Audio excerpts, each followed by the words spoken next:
ဒီနေရာကဆယ်တန်တမန်တိဆောက်ရေးကောရေအားလက်စစ်ထုတ်လုပ်ရေးပါရှိနေတဲ့ရှမ်းပြည်တောင်ပိုင်းကနောက်ဆုံးကြံရှိနေတဲ့တစ်တော်အထူဆုံးနေရာကတစ်ထုတ်လုပ်ရေးဖြစ်ပါတယ်။ဆယ်တိဆောက်ရေးအကြောင်းပြရေအားလက်စစ်ထုတ်လုပ်ရေးပါအကြောင်းပြပြီးတစ်ခိုးထုတ်တဲ့လုပ်ငန်းတွေကြဲကြဲပြန့်ပြန့်ဖြစ်ပေါ်နေလို့ဒေသခံအဖွဲ့အစည်းတွေကန့်ကွက်နေကြရတဲ့နေရာပါ။ဒါအပြင်မြန်မာပြည်ကအလှဆုံးထဲမှာပါတဲ့ရေတခွန်လဲရှိတဲ့ကျိုင်းတောင်းဒေသဟာရှမ်းပြည်တောင်ပိုင်းမှာနောက်ဆုံးကျန်ရှိနေတဲ့တစ်တော်အထူဆုံးနယ်မြေဖြစ်ပြီးအခုတော့တစ်ထုတ်လို့ရေးပါဝင်နေရယူနေကြပါပြီ1996ကနေ1998ခုနှစ်ကာလအတွင်းနန်းသိမ်မြစ်ချောင်းတစ်လျှောက်မြို့နယ်17မြို့နယ်ရွာပေါင်းများစွာကရွာသား3သိန်းကျော်ဟာ၎င်းတို့နေထိုင်ရာကျေးရွာတွေကနေမောင်းနှင်ထုတ်ခံခဲ့ကြရပါတယ်ရင်းနောက်တစ်ထုတ်လို့ရေးလုပ်ငန်းတွေဝင်ရောက်လာကြပြီးကျွန်းတစ်အများဆုံးထွက်ရှိတယ်လို့ဗတောက်နဲ့တမလန်တစ်တွေလည်းထွက်ရှိတဲ့ကျိုင်းတောင်းမြို့နယ်ဟာစီမံကိန်းတွေလည်းရှိပါတယ်ကျိုင်းတောင်းဆယ်တိဆောက်ရေးနဲ့ရေအားလက်စစ်စီမံကိန်းတွေရဲ့နောက်ွယ်မှာ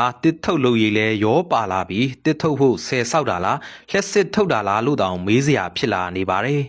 ကျိုင်းတောင်းမှာတရားဝင်ကောတရားမဝင်ပါတစ်ထုတ်လုပ်နေကြပြီးနယ်ဆက်တွေကနေတဆင့်ပြပကိုတစ်ခိုးပို့နေကြသလိုရေအားလက်စစ်စီမံကိန်းရှိပေမဲ့ဒေသခံတွေမိမရတာပိုများပါတယ်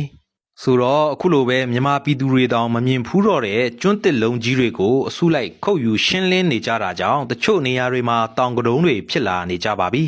ဆိုတော့ဆယ်တိဆောက်ရေးလက်စစ်စီမံကိန်းတွေဗန်းပြထားပေမဲ့နောက်ွယ်မှာတစ်ထုတ်လုပ်ရေးကတပါးတီခေါ်တွန်းလာပြီးဘုံဘေးဘာမှထက်ဆိုးတဲ့အပြောင်ရှင်းစနစ်ကိုစစ်အုပ်စုကျင့်သုံးနေကြတာပါကျိုင်းတောင်းဒေသစီမံကိန်းတွေဟာဒေသခံတွေမောင်းထုတ်စီမံကိန်းတွေအကွက်ချဖန်တီးစစ်အုပ်စုဝင်ရောက်အခြေချက